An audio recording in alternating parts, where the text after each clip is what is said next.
Tool number 3, tool number 4, that's hitting for power and hitting for average, or what's called rake.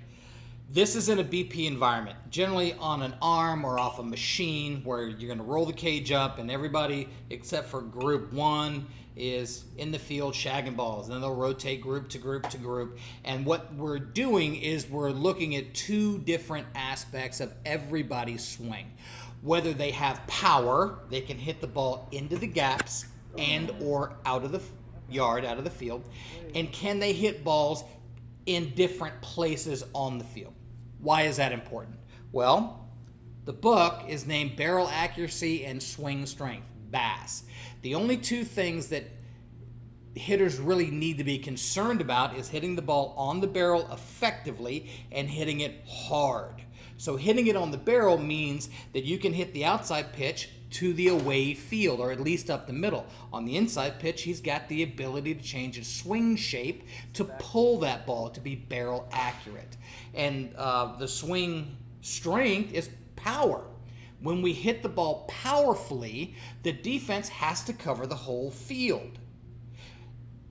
Home runs are great, don't get me wrong, but there's actually a guy that we played against in college, and we didn't figure him out. This is when Manatee was a dominant program and Tallahassee College was a dominant program, and you had Dave Moats down there and all those guys that were just the kingpins in college baseball at that time at junior college. They had a little leadoff hitter, super fast, left-handed guy, and he seemed to, it was just weird. He didn't pull the ball much. He'd foul those balls off, and then we throw something away, and he'd just kind of dump it over the shortstop's head, the third baseman's head. After about 15 at-bats, we noticed that it never went into the gap. It never went anywhere. So C.J. Fagan was our left fielder who had a great career, went on, played at Stetson, had a great career. We moved him in to 15 feet behind the shortstop. He was super uncomfortable. He didn't like it one bit. But we're like, oh, the guy's killing us because he's just dumping it over Felix, our shortstop, Felix's head. And Felix can't get to it, and he's dumping it right in front of CJ. Just move CJ up. He hits it over CJ's head. He hits over CJ's head. Whatever. We got to get this guy off base. He never got another hit against us.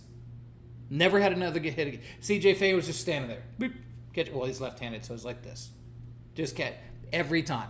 We figured him out. Took a few at-bats, but we figured him out. I'm telling you that because power is important.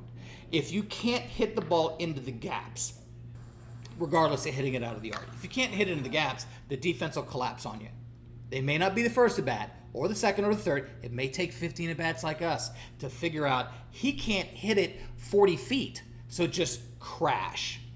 Power is important that way, so that if you get a pitch that you can drive, you can hit it into the gap. Why is the gap important? The gaps equal doubles.